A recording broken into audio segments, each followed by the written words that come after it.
Welcome back, ladies and gentlemen, to our amazing competition. Now moving into hour number 3, as both of our contestants are going strong. How long do you think you can keep it up? How about you? You doing all right over there? Gargling for dollars will not be seen tonight, so that we can bring you the following episode of Almost Live. It's Almost Live with me, Pat Cashman, Tracy Conway, Bob Nelson, Bill Stainton, Nancy Guppy, Steve Wilson, and Ed Wyatt, and starring John Keister. And now, before we begin, some special thoughts from the Almost Live show chaplain, the Reverend Ernie Thayer. Ernie? Thank you. Dear friends, let us pray that the program you're about to see is a lot better than last week's show. Amen. Thanks, Ernie. You bet. And now, here he is. John. Sure.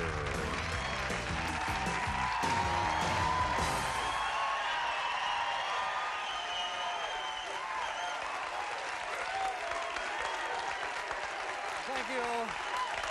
Thank you very much. Thank you. Thank you. Yes, I know it's an exciting night. This is the night we turn our clocks back to standard time. And everybody in Seattle, everyone in this audience is thrilled because it puts off the start of the next Seahawks game by a whole hour. Which is good. You see this in the paper last week while a couple in Woodinville, I believe it was watching the Seahawks game. Absolutely true. An airliner, yeah, you saw this. For those of you who didn't, who haven't heard about this, an airliner was flying over their house in Woodinville, and a big chunk of what the newspaper described as frozen excrement fell from the plane and crashed through their roof right during the game. So it's interesting that that plane actually scored more than the Hawks that week, which I think is interesting. Or that month for that matter. That's okay, though.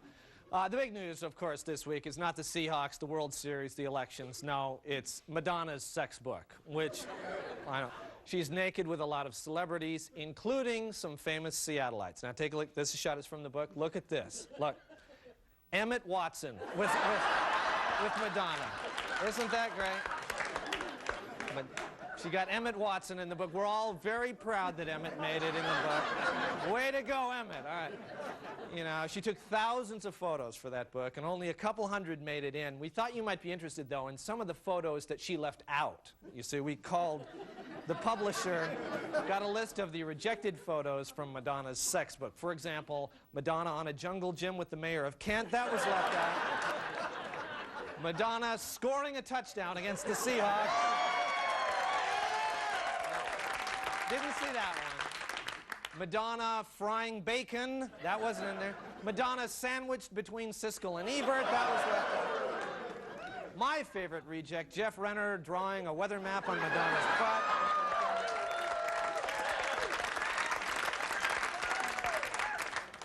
Madonna doing the Puyallup was left out.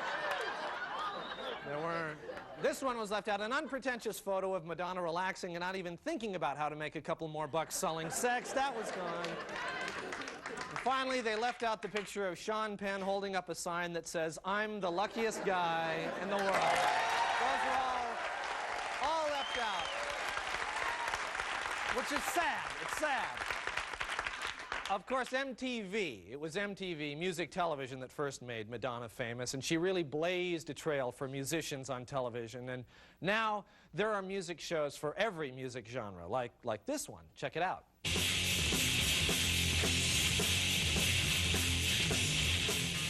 It's time for Faces, Places, and Beer. If you're into metal, turn it up. Faces, Places, and Beer is brought to you by Fresh Start Recovery Centers, Eastside Recovery Hospital, Evergreen Group Home, and the makers of generic beer. And now, here's your host, Ingve and Bob. Okay, welcome to Faces, Places, and Beer, the show for headbangers, no wimps, limps, apple pickers, or new docs. If you're any of the above, change the channel and just go die. All right, I'm Ingve. This is Bob. First up tonight, we have a live backstage report from tonight's Megadeth concert. Kyle, come in.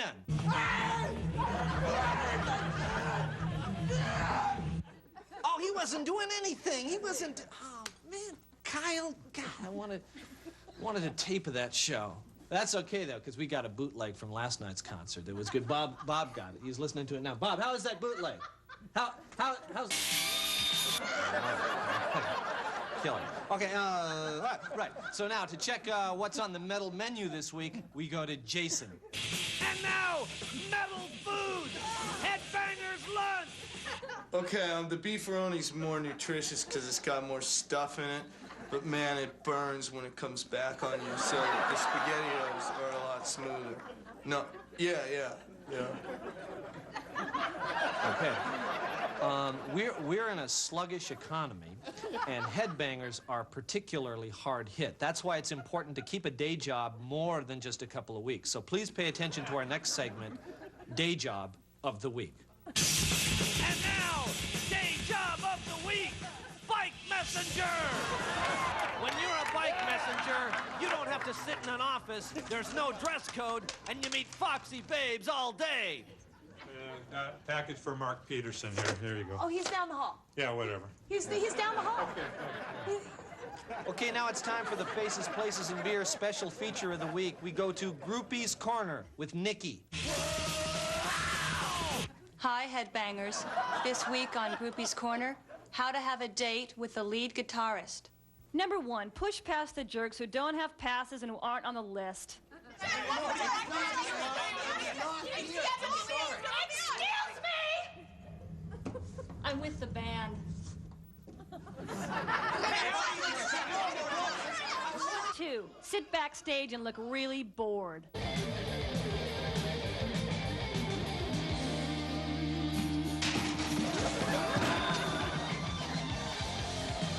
3, cat fight with bitch who says she's his girlfriend. Bitch, slut, you.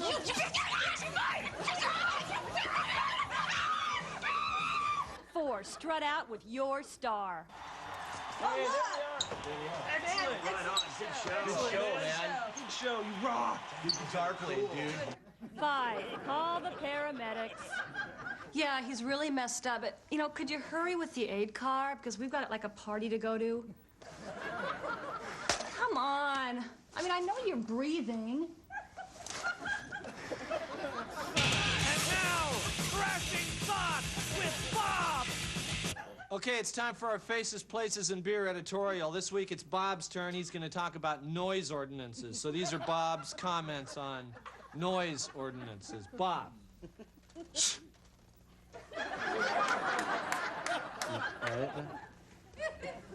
All right, I agree. All right, that's it for Faces, Places, and Beer this week. We'll see you in the mosh pit. Faces, Places, and Beer. Watch or die. That's right, you watch us or die. We'll be right back. We've got a great show. Stay with us.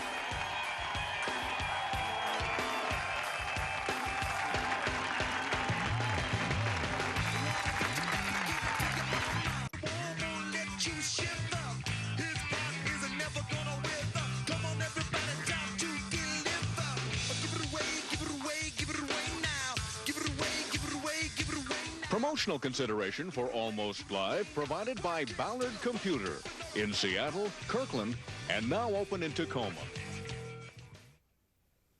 And now, a message from the committee to elect Clinton Gore. Hi, I'm Terry Etter, and I want to tell you something you may not know about Bill Clinton. As a young man, Bill Clinton met John Kennedy. He spoke with John Kennedy. He shook hands with John Kennedy. Now, granted, Bill Clinton is no John Kennedy, but he sure looks the most like him. And isn't that what our country really needs? Clinton, because he looks the most like John Kennedy. And now, direct from an underground bunker in Grants Pass, Oregon, it's time for another episode of The Survivalist. The Survivalist is brought to you by the Church of the Triumphant Universal Order, serving the eccentric and well-armed for more than 15 years. And by Killing Knives Magazine. Killing Knives, for the connoisseur of big, sharp knives for killing. Now, here's your host, Tex Rayner. Hey, welcome to another episode of the show. What's that? Anybody hear that? Well, hopefully there's still enough of you alive out there to watch me. Now, as you know, it's been 10 years since I left the wife and kids in a double-wide trailer in St. George, Utah, and headed down here to live in this highly secretive and extremely protective bunker that I now call home. And why did I do it? Because when nuclear war hits, and it will hit, and the rest of the world is a mass of utter destruction, I'll still be alive down here. I'll be a survivor. And I'll have lots of SpaghettiOs, cheese whiz, and Spam, and enough weapons to keep out the losers who want to steal them from me. Anyway, a few days ago, I made my monthly trip into town to buy supplies and get a Happy Meal, and I saw a newspaper talking about how the U.S. and Russia are going to destroy their nuclear weapons. So does that mean the world is now a safe place to live in, free from any sort of menacing threat? Ha! Hell no! There are still plenty of other threats to our freedom. In fact, let's take a look at this week's top 5 threats to freedom. Number 5, France. Number 4, Jane Fonda and Ted Turner. Number 3, Henry down at the hardware store. Number 2, lettuce. And the number 1 threat to our freedom this week, those bastards at the Department of Motor Vehicles.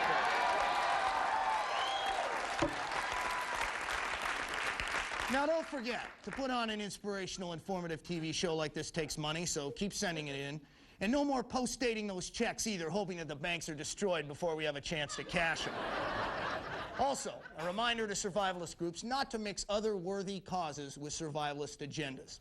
There's a group in South Dakota that has added a demand to their charter that the American League drop the designated hitter rule. All right. First of all, don't confuse the issues. And second, do we really want to see Seattle Mariner pitchers trying to bat, too? Come on! Finally, we've still got a lot of our Survivalist T-shirts left. For just $10 a piece, you have a choice between Survivalists Do It Underground or I Survived the Virtual Destruction of Life as We Know It, and all I got was this lousy T-shirt. Well, I gotta go hook up my new high-tech satellite dish. Found out I can get the Playboy channel. Remember the survivalist motto, the West wasn't won with a registered gun. You'll see me again if you're lucky.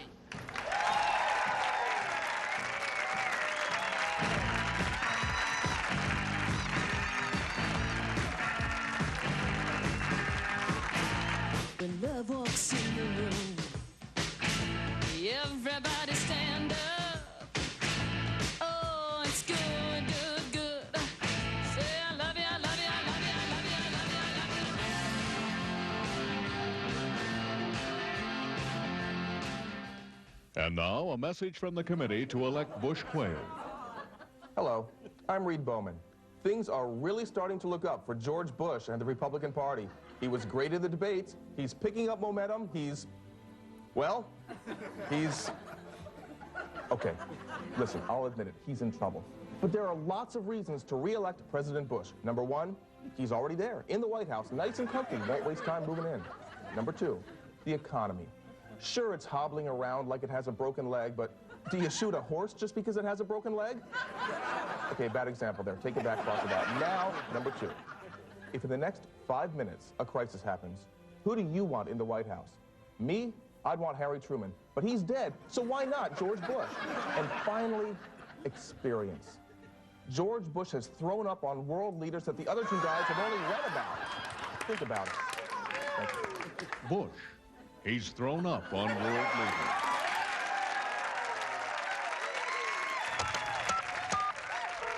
You have reached the phone mail system. Press 1 if you would like to leave a message. Press 2 if you would like to speak to a live operator. You have pressed 2, indicating that you would like to speak to a live operator. If that is correct, press 1. If that is not what you wanted, press 2. You have pressed 1, indicating that you would indeed like to speak to a live operator. We hope you didn't mind the delay, but so many people ask to speak to a live operator out of habit, when leaving a message would be just as good and wouldn't be nearly as big a bother to us. Press 1 if you didn't mind the delay. Press 2 if you're pissed. You pressed 2, indicating that you're pissed. Well, ain't that a surprise? Mr. King of the World, with nothing else to do but sit and press buttons and thinks the rest of us will jump to his command. Or maybe you're a woman, little Miss Daddy's spoiled brat of a princess. Oh, do I know your kind. Now, if you've changed your mind and want to leave a message, press 1. If you're a big baby and just have to have someone help you right now because you're so self-centered and anal retentive, press 2. I thought so. Call us back when you've got your act together.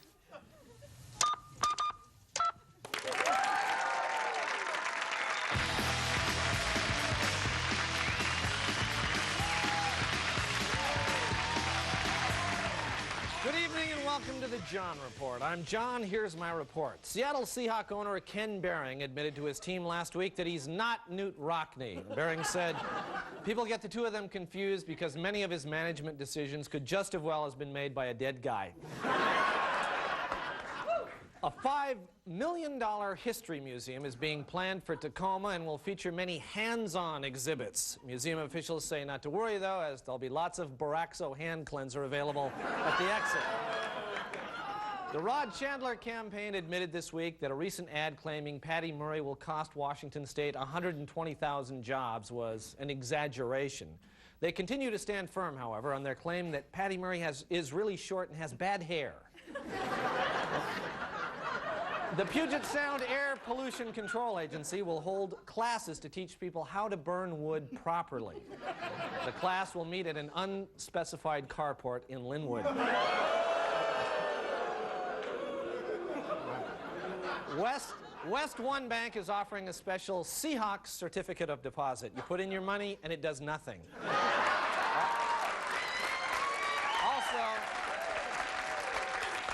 Millstone Coffee is selling Seahawks Blend. Millstone says it's the only coffee that actually puts you to sleep. Now, the Navy is dropping non-explosive bombs on the rocks off the Washington coast. When asked what the point of such a drill was, a Navy pilot replied, "We get to practice making that really cool exploding bomb sound with our mouth." Finally, Metro has won an award for being the best public transportation system in the country. The award was given by the Association of Drunk, Smelly Bus Riders. This has been the John Report. Thank you, and we'll be right back.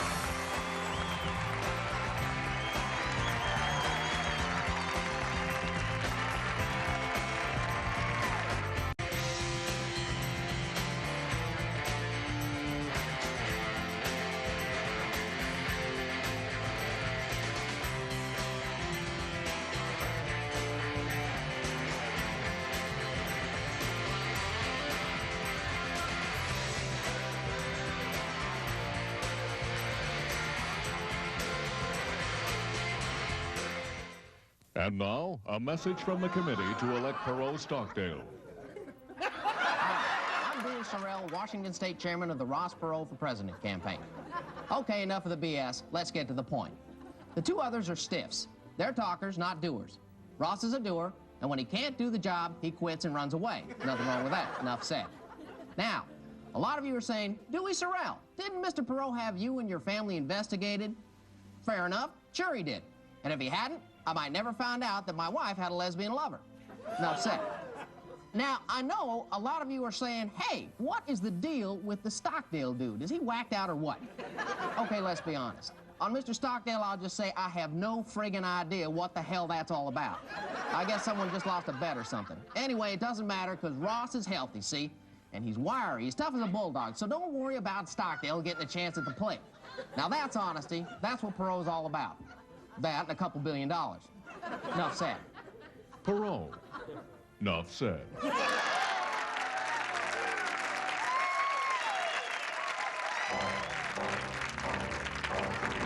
have to say it 5 times. Candyman. Candyman. Candyman.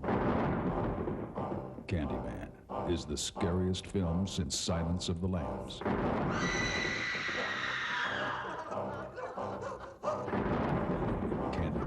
is disturbing, dissonant. Candyman. Candyman.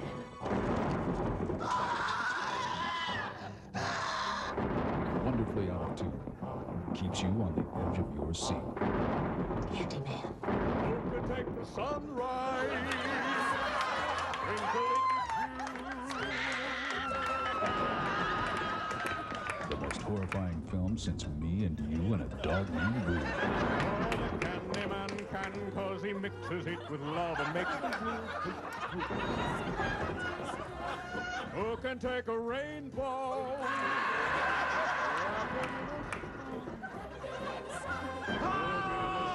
Make a groovy lemon pie, the Candyman. Coming soon to a theater near you. Everybody, the Candyman. Candyman.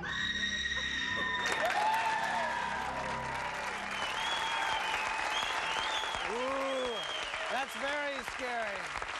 Now, I want to remember to tell you, turn your clocks back. Remember that. Unless this is a rerun and it's really warm, in which case, don't do it, which happens every year. It'll be July, and you don't want to do that. I know we confuse you people, and we're sorry for that. Aren't we sorry? Sorry. Oh, and Bob's got a gun, so it's okay. All right, anyway, so we'll see you next week. Turn the clocks back. Goodbye. Goodbye.